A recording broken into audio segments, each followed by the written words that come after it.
มีคนอยากคูมีคนอยากคูเฮ้ยเขาให้ข่อยมาถามเจ้าเขาบอกว่าพักหลังๆนี่เจ้าคือแผ่ทองบ่อยแท้โย่คนแพ้ทองกับไม้ถึงยังสาคนมีผัวแพ้ทองแล้วไม้ถึงยังกับแพ้ทองค่ะมีคนให้ฝากข่อยมาถามเจ้าว่าตอนที่ยังไม่แต่งงานกับตอนที่ผูกแขนตอนที่ยังไม่ผูกแขนกับตอนที่ผูกแขนแล้วความรู้สึกมันเป็นยังไงอยู่กับผัว ฮะเอาเดี๋ยวรู้สึกจังไงเจ้าหักผัวขึ้นบอเขาอยากรู้ไม่ต้องถามผัวนะคะว่าผัวรักเป็นยังไงเจ้าหักผัวขึ้นบอฮักแต่ว่าคันผัวขึ้นให้กับคักกับมากใช้สิบมากผัวขึ้นให้นะใช้สิบมากนะถูกเป็นเมียมันก็ต้องการผัวขึ้นให้เร็วไปใส่เฮ้ยตอนนี้เฮ้ย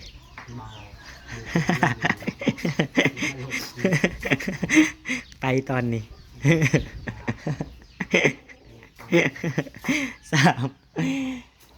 ช่วงนี้นั่งแพร่ท้องบ่อยพี่น้องสวัสดีเด้อพี่น้องของป่ายสวัสดีรอบพี่น้อง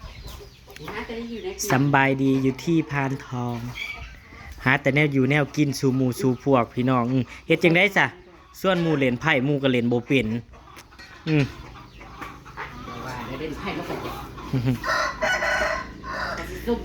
ช่วงนี้นั่งคือแพร่ท้องบ่อยแท้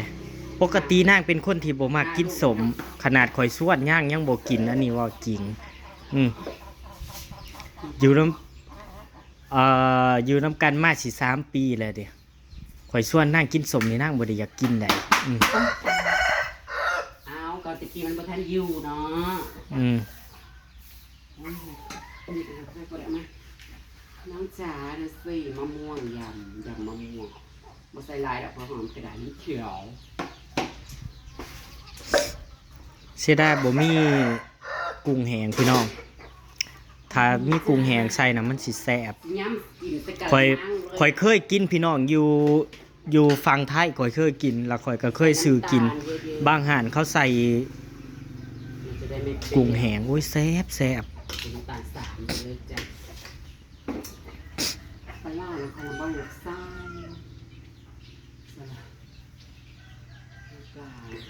บัดเฮาบ่คิดบัดเฮาบ่ได้คิดอยากกินสมน่ะนางอยากกินก็กับแปลก2ผัวเมียคัดกันเนี่ยนางก็ไปกินกับเบียร์ฉันก็กินวันนั้นฉันอยากกินยำฉันอยากกินเวลาเฮามาเฮ็ดยำนั่นนี่แหละเฮาใส่น้ำตาลต่างมันก็บ่สุกแห้งเด้อพี่น้องปลาดุกนั่นให้นางอาจเอากัดสับปลาดุกได้ในนั่นน่ะเขาสิปนอยู่แล้วมื้อวานนางเฒ่าว่าสิเอาได้สงสัยนางลืมคือสิอยากอีน่ะก็ได้เอาปานนี้ก็ให้เล่าเมื่อวานนี่นางบ่ได้เอาสงสัยนางลืมนางไม่ได้เอามากินก่อยมะม่วงซุปบางครั้งซุปจ้าฮ้อนพี่น้องมือนี่ฮ้อนแห้งอะลีฮ้อนแท้ฮ้อนวามเพราะว่าคือว่าแหละเนาะเพราะว่ามันสิเข้าแล้วนั่นเมษาล่ะสงกรานต์พี่น้องมันสิฮ้อนเป็นปกติฮ้อนแบบนี้เห็นโฆษณาเครื่องใส่เครื่องปรุงอย่าซื้อเด้อจ้านี่น่ะเด้อแต่สักแต่อีห่าต้มได้สั่งมาอีห่าต้มได้กับร้านซาวตัวเองอีห่าชี้นี่เลยสิร้านซาวโฆษณานั่นดีแต่ละสิ่งแต่ละอย่างนะพี่น้องบ้างเทื่อกับมาบ่ตรงโป๊กโฆษณานั่นเอาแต่ของดีๆมาโฆษณาโว้ยเนาะ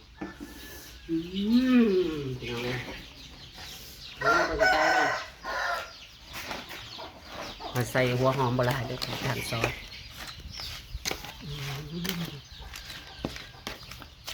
หัวโพกระเดบบึงกะหูอย่าพาว่ามันตัดมาทั้งเปื่อยอันที่จริงจะต้องเฮ็ดน้ำก่อนเฮ็ดน้ำมันก่อนจะเอามาลงอันนี้น้ำปลาหวานแต่เขาไม่ได้เฮ็ดน้ำปลาหวานแต่อยู่ได้ห่านแม่น้องวินอยู่นะพี่น้องขายดีน้ำมะม่วงน้ำปลาหวานนั่น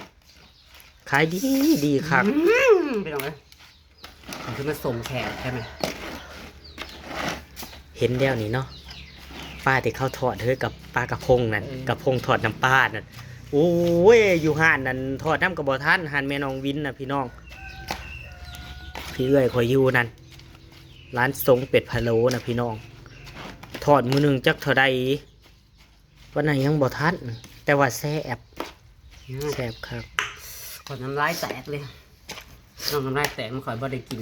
อยากกินเนาะสักมือหนึ่งเห็ดกระพงทอดน้ำปลา เธอมีเหรอปลากระพงมีแต่ปลานิลทอดน้ำปลานั่นแหละ ก็เอาปลานิ่นมาเห็ดแทนปลากระพงปลานิ่นก็แซ่บปลานิ่นแห้งเนื้อมันแน่นซ้ำ น้ำเยิ้มๆเลยไง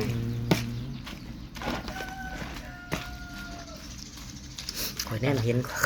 ข่อยแนมเห็นข่อยกระบอกคิดอยากมึงข่อยบ่อยากกินสม ซิมกันเ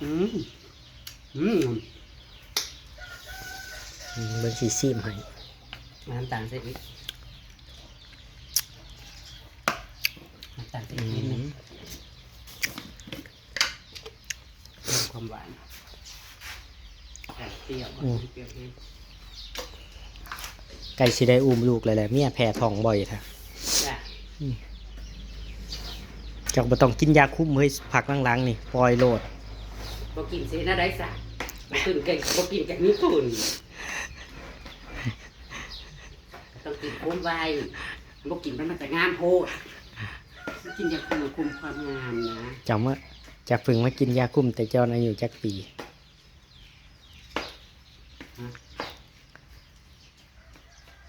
มากินตอนเฒ่าบ่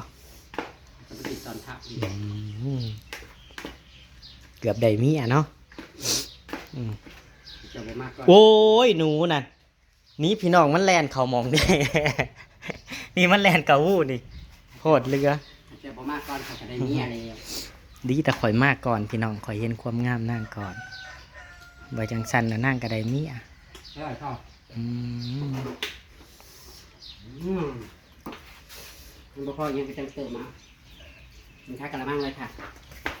ไม่เอาแล้ว ลุก ไปถึง มีเรื่องแล้ว จำเดือนประมาณเมนประมาณลูกเก็บไผ่นั่นไผ่เรียน เทวดาสิได้ยินเอากิน เก็บไผ่นกกระจอกน้อยแล้วบอลซอยเน้นหนักแผ่ท้องเปล่า กินผู้ใดรู้สึกว่าแพ้ท้องนะกิน กินข้าวกระซ้ำเลยแบบนี้ ไปโหลดพี่น้อยโอ้ย ส้มยังน้ำตาลโลนึงเลยดีเจ้าพี่น้องนี่จะเป็นช่วงว่านี่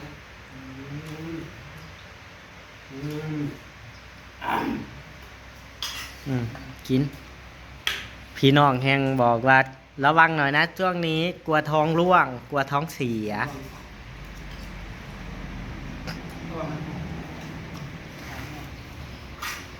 กินเฮ้ยกินบ่ห้าบดได้แพ้แทนเมีย หมดนะ มุดเลยแหละ นี่ทำสิโอ้ยจะเป็นยังไง ก็มันหันแล้วโคงเองกิน เอ้าอยากได้นั้นอยู่บ่ สมแขวดิสมแขวแทนดิ กินครับต้อง มันหวานนะมันเห็ดหนาจังสันมันหวานฮะ เขาเห็ดเบิ้ลโดนเนาะ เห็ดหยังเห็ดหยัง ที่จะว่าทั้งคนสิมาเห็ดนี่เนี่ยนายมี เห็ดหล่นนะเห็ดเหลือกับขายเฮามีคนมาซอยร้ายอยู่ดอก อีน้อยนะมันกัดมาซอยหน้ามันหลาย จ้ามันมาซอยนั่นมีเอาไปซอยไปซอยนั่นไดไปซอยด่างมันได กูบอกอยู่สูดำปีนี่นั่นหว่านเอาครึ่งหนึงมึงก็จ้างโลดอีน้อยจ้างข้าวหวานโลดพอข่อยสิจ้างข้าวหวานว่าจังซี่มึงปีนี้เฮ็ดออกหลายได้ปีนี้ ไก่กับป้ายเยอะเอามือผมก็ยังมา นั่นดิ นั่นดิ ทางการ โบท่านสิได้ก็มาเรียกกันนอนเรื่องหน้าด้วย ที่ว่าแทนนี่กันคุณเฮากับมีหรือบ่อนึงเฮาก็ตากคนตาก เอาแล้วคุณเรียนนี่ เราแบบขายของเรา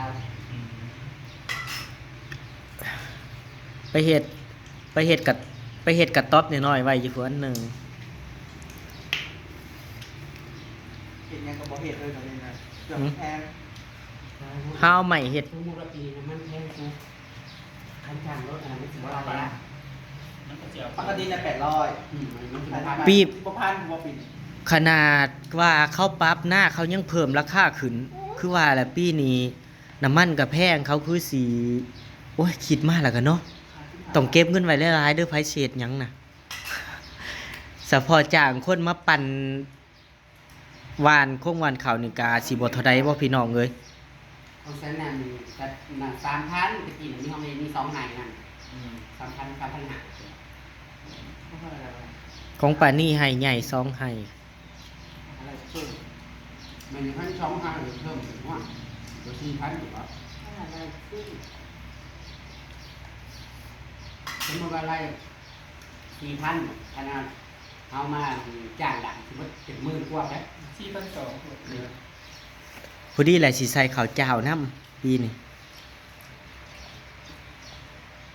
อาจารย์เลย ใส่ เกี่ยว ข้า ได้ วดอก ฮะ อาจารย์เลยเกี่ยวได้ ตัดได้มันยาก ตัดหมดได้ สูงตัดไปแล้วสูง ลงนี่ลง ใส่ละ ของไอ้อาร์ตนั่นเนี่ยการใช้ จะได้ บองงามเผากระต้อยนี่น่ะกระต้อยนั่นยังไงสั่นคิดเบิ้งเป็นแค่หน้าเพียงลงไปทางหันก็ได้ อื 3 2 มพี่น้อง เนาะ เขาจักสีงามจักสีขี้ลาย